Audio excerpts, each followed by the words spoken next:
মহুয়া মৈত্রর বিরুদ্ধে আইনি পদক্ষেপের ভাবনা বিদ্রোহী সাংসদদের। গতকালই ভার্চুয়াল বৈঠকে 20 জন বিদ্রোহী সাংসদ তারা ভার্চুয়াল বৈঠক করেন।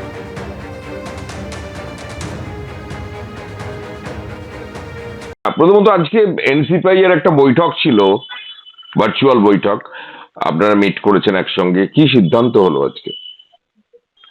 আমরা দুদিন আগেও একসঙ্গে বসে একটা আলোচনা করেছিলাম। মূলত যে ধরনের মিথ্যাচার করছেন বিগত দিনে যারা আমাদের সতীর্থ ছিলেন তৃণমূল কংগ্রেস থেকে, তার মধ্যে বিশেষভাবে কীর্তি আজাদ এবং মহুয়া মৈত্র, তাদের বিরুদ্ধে একটা আইনি পদক্ষেপ নেওয়ার কথা ভাবা হয়েছিল গত দিনের বৈঠকে। এবার তার মধ্যেই একটা দিন মাঝখানে গেছে, আমরা দেখছি এমনভাবে, বিশেষ করে মহুয়া মৈত্র টাকার অঙ্ক তুলে বলছেন নাকি লেনদেন হয়েছে।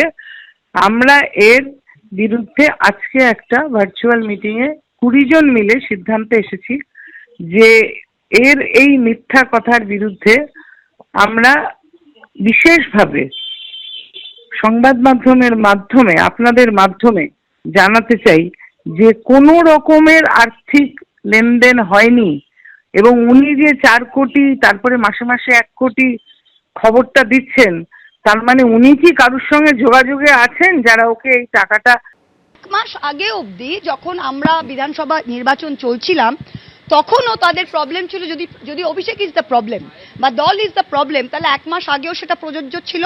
তাহলে এই এমপিগুলো ওই 1 মাস আগে অবধি তারা কিন্তু গলা ফাটিয়ে বাজেট সেশনে ঝগড়া করতো যে আমি বলবো দলের হয়ে। তারা হেলিকপ্টারে করে আমি প্রচার করেছি রিক্সায় করে, বোলেরো গাড়িতে, হেলিকপ্টারে করে তারা দলের টাকায় প্রচার করেছে। তারা আজকে আমাদের নীতি শেখাবে? কেন আইনত দ্বারস্থ হন না কেন? What is the problem?